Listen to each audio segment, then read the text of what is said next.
Good. What's up, guys? I'm going to go over today a comparison between two different deadlift platforms.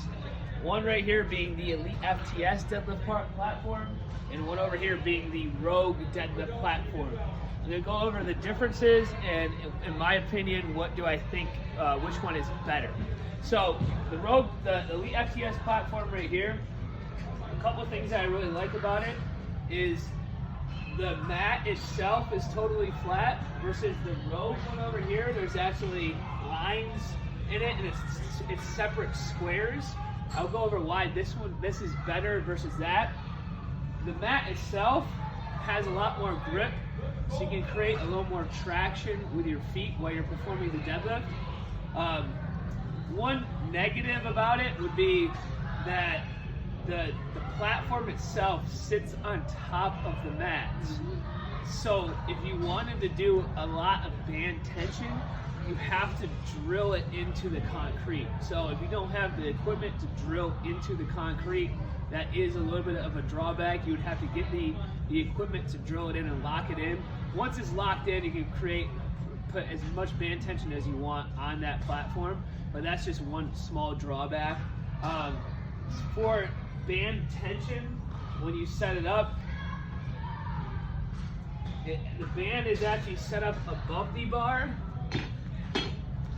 And when I first got this, I didn't think I would like this, but Elitefts does a really good job of understanding the lifter, and what I've found is running into the bands, it's a lot smoother, and you know exactly what you're deadlifting off the floor. Versus the other deadlift platform, there's band tension from the start, so you don't exactly know what weight you're picking up off the floor. So as an example, setting up for a deadlift, when I first start to pick it up, there's no band tension, and I run into it as I come up. Versus the Rogue,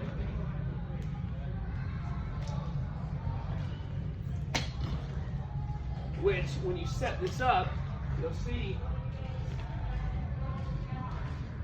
that you have band tension from the start.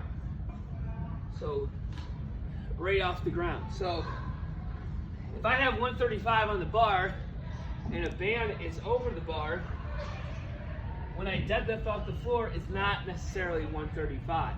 It's 135 plus whatever resistance you have with the bands.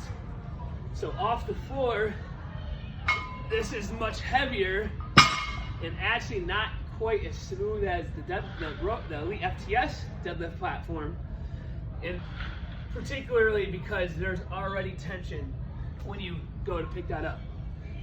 Another thing about the squares on the Rogue platform, when you set it up, you have the bar on the platform, it doesn't really tend to sit perfectly, or you have to adjust it more often to make sure that it's in the right spot, and it has to be in the center every time when you're deadlifting. Versus the Elitefts one, it doesn't really matter where you are unless you're using band tension. It could be in the front, or it could be in the back, it could be in the front.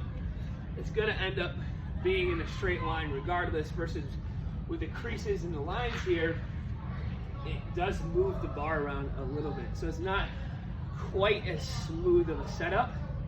I personally wish that I could combine the two and have one flat mat over this deadlift platform and have the band pegs the same as Elitefts on the Rogue, and I think that would make the optimal deadlift platform, because you wouldn't have to drill it into the floor. So the only drawback with the Elitefts one is you have to drill it into the floor in order to anchor it in. Now granted, once it's anchored in, it works perfectly, but it is an extra step when you're trying to set that up, and if you need to move the deadlift platform, you would have to take the drills out of the floor as well. But overall, the Elitefts, much smoother, better setup. The mats itself, it feels a lot better. Overall, a much better deadlift experience when using that platform versus the Rogue. The Rogue is still a pretty good platform. You can use it for the band tension, and you can have an effective training session with it.